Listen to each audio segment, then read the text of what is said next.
one of the teams I really admired as a youth. So is Father Time ticking away, and we just don't have many left? I don't know. It's getting kind of scary.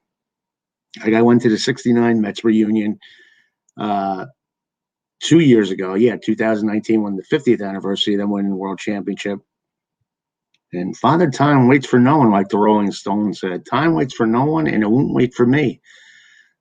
We had lost a few along the way, so I'm wondering if that's the same situation with the Pirates. Moral of the story is enjoy every minute, folks. Enjoy every minute. Life is too short, that's for sure. But anyway, that was some game yesterday. Whether you're a Pirate fan, a Met fan, or a baseball fan in general, that was something. What a comeback. They defied all odds. And to be honest with you, it wasn't really like a superstar put them aside and came through with the big hit against the Mets. No, it was Jacob Stallings. Now, it was a crowd at PNC. I think it was 27,222 that were at the game yesterday. And that is so refreshing to see. The Pirate fans, when they win, which, let's be honest, hasn't been that often, are very loyal. But now they have now won 3 straight games against the Mets. Now, when the Mets were looking at this opportunity, they had 4 games before the All-Star break and 3 games after the All-Star break against Pittsburgh. They were saying we're going to win a minimum of 5 games. Well, now guess what? They're lucky if they win 3 out of the 7, the Mets. So that's the great thing about baseball. Anything can happen. Anything can happen. And like I said, Jacob Stallings. Raise your hands if you knew about Jacob Stallings before this game. Raise them and be honest. Now, raise your hands if you didn't know too much about Jacob Stallings, didn't know him at all. Okay, I raised my hands. But a tip of the cap, and like I said, that's what the beauty of baseball. He had a grand slam to cap off a 9-7 victory over the Mets at PNC Park on Saturday. He really wasted no time with his opportunity. It came with 2 outs in the bottom of the 9th inning. The Pirates catcher swung at a first pitch on a 97.8 mile per hour fastball from Edwin Diaz, who pointed the sky to signal as a potential flyout for left fielder Kevin Ballard to grab. Now, I don't know if the ball just kept going and going and going. I'm not sure. But it was almost an impossible pitch to hit. So kudos. I mean, you're facing a flamethrower like that and can pop it out of the ballpark with that hit. It's amazing. A lot of people couldn't believe that he actually cleared the fence with that shot. Now, StatCast, I know some people are big fans of StatCast. Some people aren't. There was an unexpected batting average of .030 on the projected 346-foot hit pulled toward the left field pole. Say that 10 times real fast, Dan, before you had your coffee on a Sunday morning. And you're commiserating over the poor defeat by the Mets. Anyway, Pilar thought he had a chance to make on a play too, and he straddled the wall before he tumbled over. Yet he ended up a few yards from where the ball was deposited, and the crowd went into a frenzy. And even Stallings didn't know it cleared it back. He said, I definitely did not know that I had it. I didn't even really run hard when I hit it. I figured he was going to catch it or it was going to be a home run. So I figured I might as well just stand there and watch and see what happened. And here's what's even more remarkable about that grand slam, folks. The Pirates were down 6-0 after 7 innings, and their offense was showing signs of situational hitting, and they didn't take advantage of all game. But they struck for 5 runs off setup man Seth Lugo, who just didn't have it yesterday. And that came in part thanks to Wilmer Defoe's pinch hit 3-run homer, his second swan in as many days. And just as important as Stallings' home run was, Defoe's hit was just as important. So it was amazing. Now, the Saturday Slam was for all you Pirate fans and PNC Park fans, that was the 3rd walk-off grand slam in PNC history, and it was the 10th in franchise history. So we're a team that's had as many games as the Pirates have had. How many years they've been playing? It's amazing that it took this long. So I don't know what's going on. strange days indeed. Crazy things happen every day in baseball. We saw something we normally don't see that often. And like I said, I got to give credit where credit is due. And that is tip a hat to the Pirates and Stallings. They did a great job. You know who did a great job? Gerrit Cole. Rain, go away. He got a rain shortened 11K victory yesterday. And what's unique about that? Another unique thing happening. Yes, indeed, Bob, and everybody else. It's the first win of the year for the Yankees against the Red Sox. Go figure. Go figure. It's been that kind of year. I never thought the Red Sox would play this well. And I thought the Yankees were a sure bet to win 100, 105 games. But again, that's the beauty of baseball. That's why you have to play these games. But Cole was back. Was he using the rain and the wet ball to work to his advantage? That's another thing I think is going by the wayside. All these spot checks. Granted, there has to be a slight advantage somewhere, but come on. They were making a big example out of that, and now it's turned out to be a joke, if you ask me. But again, what do I know, right? But it was just good to see the Yankees come back. And like Mike Biondillo says, hi, Mike, how you doing? Total surprise for the Red Sox this year. And I can't believe it's happening. The Yankees now were like Gleyber Torres and Gio Urshela. Were they overachieving all the years, or are they underachieving this year? Because Gleyber Torres, it looked like he was going to be a 30 home run guy every year, and he really hasn't displayed power this year. And how about Gary Sands? He comes in, and all of a sudden, 1 or 2 weeks, he puts on a display like he's Babe Ruth. And the next couple of weeks, he looks like he's Jerry Kenny with the power. It's amazing.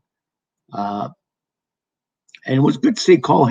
I was surprised that the Yankees let him go 129 pitches against the Astros his last time out before the All-Star break. But Cole knows he needs to win for the Yankees to succeed. And basically, the Yankees have to win at least 80% of their games against the Red Sox and those big games coming up against Tampa Bay and Toronto the rest of the season. So we'll see.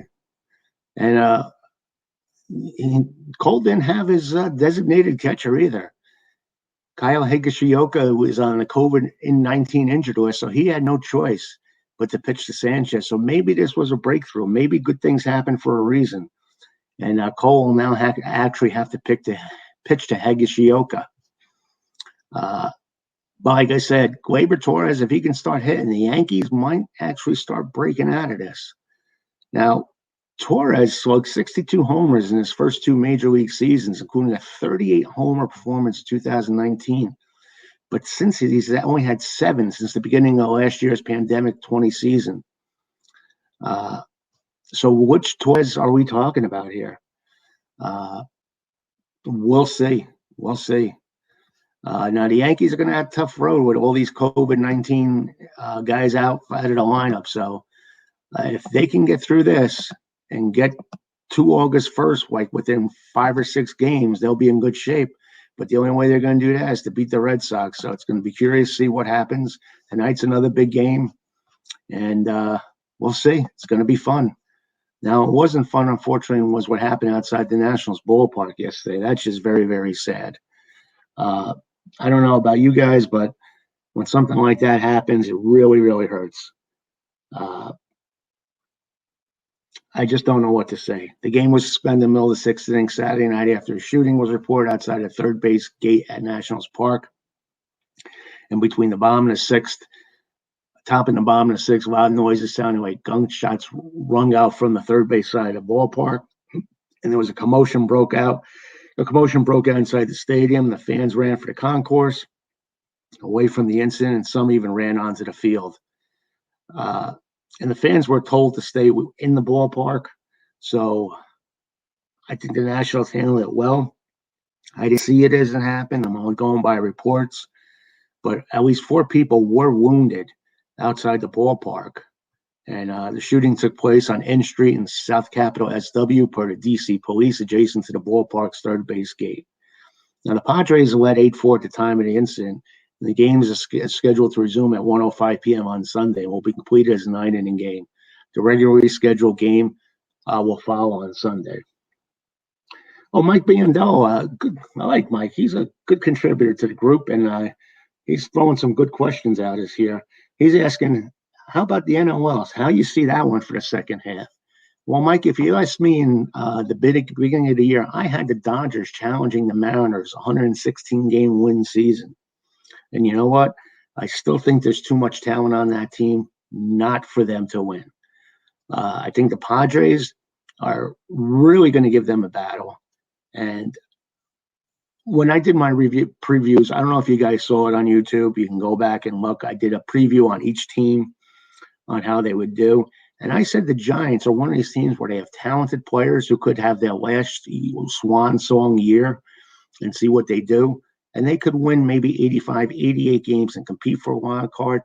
No way in my wildest expectations did I ever think that they would do this well. Of course, the pitching has a lot to do with it. Kevin Gausman's been lights out. And here in the East Coast where I live, we don't hear much about him. But if it wasn't for Jacob DeGrom, I'm sure we'd be hearing a lot more about him. That's for sure. But I still think that the cream always rises to the top, and I think it will be the Dodgers. As long as they're in the hunt like they are at this point, to me, the cream always rises to the top. And the Giants, I think, will be a wild card team. I think they're bound to cool off, but again, what do I know? But it will be interesting to see, that's for sure. And speaking of the Dodgers, they had a big win yesterday. Mookie Betts went 4 for 4. He exited early, and fans were getting a little restless to see what was going on. Was it a serious injury or not? But he's going to get the day off Sunday. And how about Max Muncy? Is he flying below the radar this year? He could very well be the MVP in the National League. You got so many guys that are in consideration. Everyone's talking Tatis and DeGrom, but Muncy's put up some numbers. But Mookie Betts has had some nagging injuries all year, and it bothered him the first half of the season without a doubt. And he was so glad they had the All-Star break to heal some of his wounds. But you don't want to see Mookie Betts is so good for the game. And what's worrying me is we're approaching like 100 games, and all these guys are going down.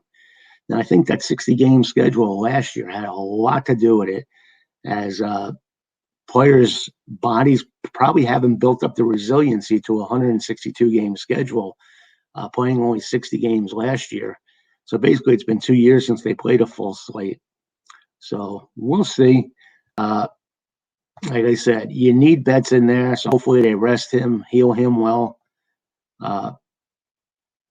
Betts, with his four performance on Saturday, he's recorded 3 or more hits in 3 consecutive games, and that's nice to see.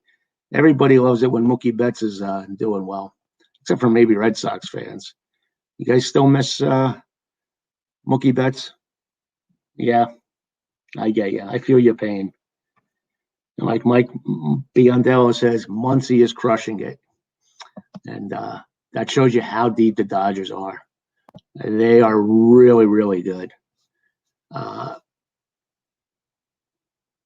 I think they're going to be dangerous. Now, the whole Trevor Bauer thing, to be honest with you, I don't even know if that's going to be a big factor. Of course, Trevor Bauer was one of the best pitchers in baseball, but he went down.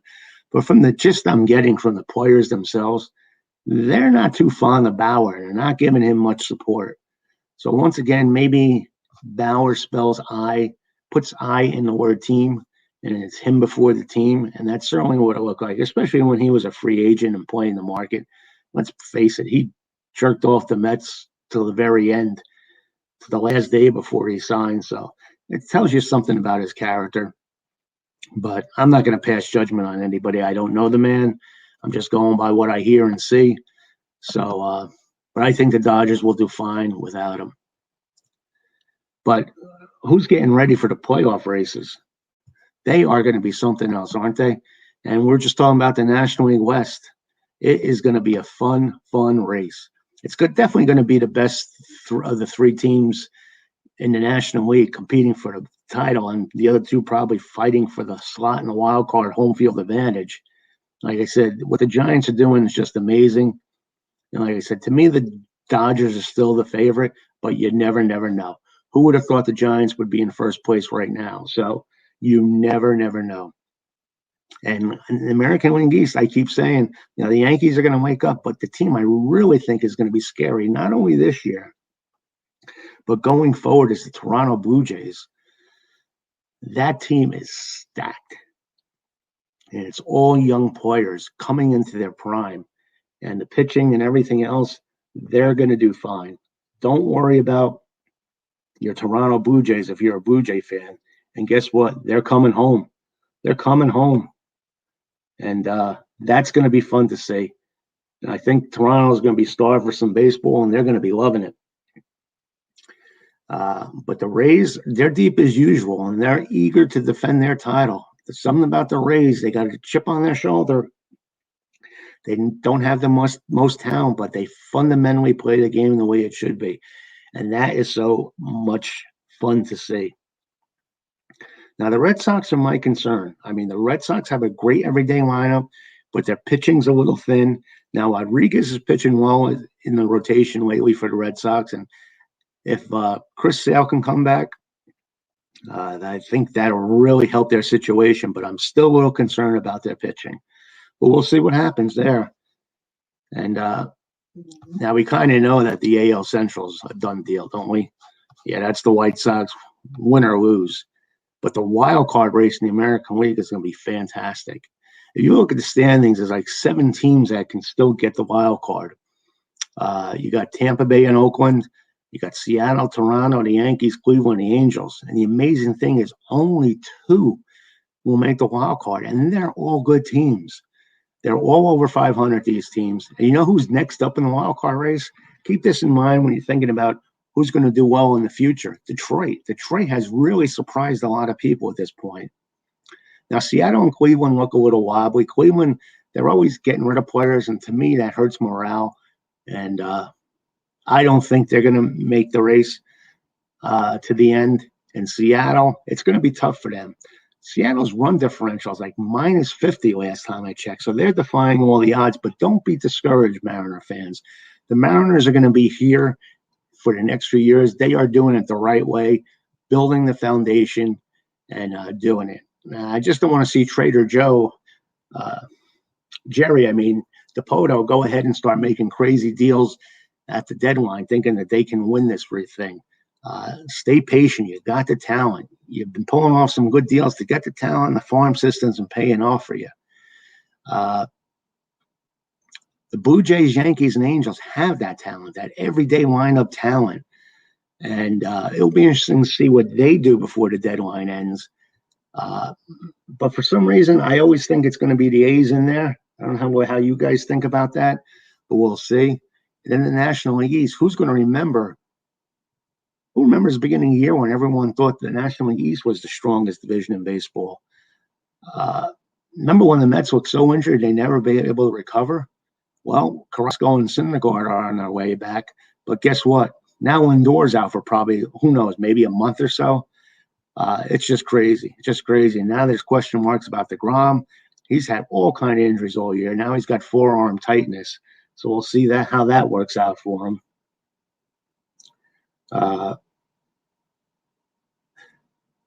Before we go into this, Mike Biandello says, how about the White Sox pitching? Good enough? I think it is good enough. I think going into the postseason, you need 3 solid starters and a good reliever, good 1 or 2 relievers, and I think the White Sox have that. I think their top 3 guys can compete and keep them in games in the postseason. Now, they may not be the best 3 going in the postseason, but when you got a lineup like the White Sox have, you have Robert and you have Jimenez coming back, they are just loaded. They are the dream team in the American League for me. Again, baseball doesn't do what it needs to do to publicize these guys, but the White Sox are the real deal. So is the pitching what exactly you need if you're just going to depend on pitching in the postseason? No, I don't think so, but I think it is damn good enough to cover them and carry them the rest of the way. But getting back to the National League East, I don't know. The Nationals, Juan Soto is going to have to carry that team. And with the Braves only 4 games out, it's tough to see how they're going to do it without Ronald Acuna, who was basically carrying the team the first half of the year. And that's big shoes to fill. And can all the people who disappointed the players that disappointed the Braves in the beginning of the year come back and do what they need to do? I don't know. The Phillies, I think, they've been disappointing the last couple of years. And they haven't had the postseason since 2011. And it seems of late that the Phillies will spend if they need to. Now, does spending necessarily buy a pennant? I don't know, but we'll see. I think it's going to be between the Mets and the Phillies this year. But I believe it or not, despite what happened in Pittsburgh this past week, both at Citi Field with Pittsburgh and at PNC Park the last 2 days, I still think it's the Mets division to win. There's just too much talent on that team. They're just underperforming. And it's not like they're washed up veterans. I think it's more mental and everything. So this is where the coaching comes in, and we'll see what happens there. Now, how about the American League West? The Astros, they've just been shrugging off this whole situation with stealing signs right off of themselves. And what they're doing is fantastic. Now, it's been a little bit over a year since their franchise shaking scandal. And guess what? They don't even have Alex Bregman back yet. But the A's aren't capitalizing on this. And the rest of the division isn't that bad. It's just one of 4. It's just one of 2 divisions with 4 teams winning records. And a team in 4th place, let's not forget, has Mike Trout coming back. So Trout and Ohtani is almost like Ruth and Garrick. How can these guys finish 4th? So I'm not making predictions on that division, but it's going to be an interesting one to see. And how about the NL Central? It looked like the Brewers were going to run away with the division, but the Reds denied them with a 3-game sweep. And that brought the Reds within 4 games. And it also brought the Reds a little bit closer to the wild card race. So it could be a 2-horse race there with the Brewers and the Reds. The Cubs are at the 500 mark, and the Cardinals and Cubs are 2 games under. But while the Cubs reportedly are ready to sell, the Cardinals still think they're in this. Now, I don't want to, I don't like to criticize anybody or anybody's team, but I think the Cardinals are being a little bit illusioned here. I don't think they have it. Maybe one team can make an improper run, and it could be the Cardinals. You never say never in baseball, but to me, this looks like a 2-team race. And the National League wild card, it's going to take a huge run from the Reds, Phillies, Braves, Cardinals, Cubs, and Nationals, along with a collapse from the Giants, Dodgers, Braves to even make this a race at all. I think this race is done. How about you guys? I mean, I think it's done. So if you're not in the National League West, if you're the Central, you got to be the Brewers and Reds. You got to win the division. If you're in the East, you got to be the Mets, Nationals, Braves, or who's the other team? Phillies. And you've got to win that division. You can't depend on a wild card. And the only thing the Indians have a shot for winning the AL Central is Shane Bieber. Can he come back? And but when he comes back, let's just say Eloy Jimenez and Luis Robert will be back. And I think the Royals and Twins are sticking a fork in them, and the Tigers are just going to be fun to watch because they're such a fun team. They're a young team coming up. And get this, the White Sox magic numbers are already at 67. Yep, but we're talking magic numbers now. Well, that's it for today. As I always like to brief you guys on like what I think are the top 4 or 5 topics of the day. Occasionally, I'll pop in, talk about what's going on in the group on separate YouTube casts. So if you hadn't subscribed to the YouTube, man, I didn't have my coffee. I'm sorry. It's Sunday, Monday to Friday. I always have my coffee. I'm more alert. But as you can see here, it's just not happening right now. And I apologize. But like I said, every day I talk about the 4 or 5 hot topics of the day. And please subscribe. You'll be updated every time one is scheduled and one is coming up. And always feel free to leave comments. And if you ever need to reach me, I'm at BHILSTAN41@gmail.com. Now, like everybody else, I'm a little bit busy, but when I do have a free moment, I like to put one up just on the topic of what you guys are talking about in the group, and that's always fun. There's always great topics with great banter and everything. I'll discuss some of the things that you said on separate YouTube casts, so check those out. Those won't be on the Facebook group going live. They'll just be on YouTube live, so that's why you need to subscribe to see when that comes on. And I do mention names, so watch out. Your name may be mentioned. Your name may be mentioned when I'm talking about going on in the group, but that's a good thing. That means you're a diehard fan, and I respect your opinion. And again, from the bottom of my heart, thanks for making all this happen. And I really love doing this. From the feedback I'm getting, you guys are enjoying it. So like I said, if you want to give me feedback, and I don't care if you ream me for what I'm doing, or want to make improvements, or want to hop on one of these YouTube casts, yes, I can schedule it with one of you guys or multiple of you guys as guests. That would be great too. So anyway, you can reach me at philstan41@gmail.com. Fortunately, I got to run to Walmart at 12 o'clock, but then I'm going for a steak dinner at Texas Roadhouse. And then I'll come back. I have the Met game DVR, and I'll be watching that. You know, you got to do things with the wife to keep her happy sometimes too. But when you're a diehard baseball fan this time of year, it's tough to find all the time in the world to do what you need to do. But I enjoy it. Hope you enjoy it. I love the group. And by the way, if you're watching this and you're not a member of the baseball group, please join. It's Baseball Way of Life. We're on Facebook, and we're getting very, very close to 10,000 people as group members. And we talk good stuff every day. And one day, I think I'll do segments where I just highlight different things we do in the group every day. It will just take too long. We have great features every day, and we'll talk about that then. So, hey, Salvatore Tattaglia popped up. Hey, Sal, what's going on, bro? He says everyone's entitled to their opinion, no matter how wrong they are. And that's me. I'm wrong a lot of the time. I do feel confident about my baseball knowledge, but baseball is such a wacky game that we never, ever know. And that's the one thing about our group of 10,000, almost 10,000 strong, is everyone has their opinions, and we do respect them. Now, I'm not going to deny it. Occasionally you get the one a-hole out of 1,000 that has to make some stand or curse people out, and I'll tell you what, they disappear quicker than Harry Houdini. But that being said, 99.9% of fans are really knowledgeable, and I can't thank them enough. Without you guys, this wouldn't be happening. This group wouldn't be happening. This YouTube cast wouldn't be happening. So you guys mean the world to me. And now I'm just rambling on. I'm like the Allman Brothers. Lord, I was born a rambling man. And you know, my high school team was nicknamed the Ramblers. We were the Carteret Ramblers. And Sal, thumbs up on you. He says, it's a joy to discuss this great game with like-minded people. And that's what we want to portray in the group. Well, that being said, before I ramble on, yeah, I'm going to Walmart. Don't you want to be me right now? I don't even know what the wife needs at Walmart. Probably something for the grill or something. I don't even know. I think it's her excuse to buy something every weekend, but shh, don't tell her that. I don't think she watches these YouTube casts. Then, like I said, going out for dinner. But then when I come back, I got the Met game DVR. I'll be watching the Red Sox and Yankees. There'll be a lot of good stuff to talk about tomorrow. I think if you're a StatCast nerd, like I am, they're doing the StatCast version too on ESPN2, where they talk numbers. Oh my God, numbers. I love numbers. And you know what? People are right. Sometimes they are irrelevant, but it doesn't lighten your mind to what's going on in the baseball world.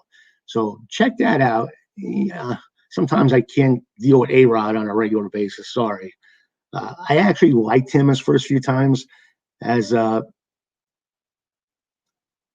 announcer, but I just think he's not as prepared as he makes himself out to be. But that's just my opinion. So I'll be watching the StatCast version. I love it when they crunch numbers. And I love them. If you go on the site, sometimes I inundate you guys with some statistics, and I think it just opens your mind up to what may be going on, to what you're seeing and how it parlays into what you're seeing and what's really happening. So that's it. Okay, guys, stay cool. It's hot out here in the Northeast. Wherever you are, stay cool. We even had tornadoes warnings in our state yesterday. So wherever you are, stay safe, stay warm. And I got to tell you, I'm loving this baseball season. I hope you are too. I know we make fun of the 7-inning doubleheaders. I know we make fun of the 10th inning, but so much great stuff is happening this year. You can go right down the line. Ohtani, DeGrom, the races, the unpredictability of it all. And even the negative stories are interesting to talk about, even though I don't want to dwell on them, mention names and everything. But as long as we talk about them in a respectful fashion, I'm all for it. Okay, guys, I'm out of here. Hasta la vista. Maybe I'll talk to you later today, but definitely tomorrow morning. And like I said, and you guys ever want to hop on, we can schedule this, we can talk, and we can let the baseball world know what's on our mind. Have a great day, guys.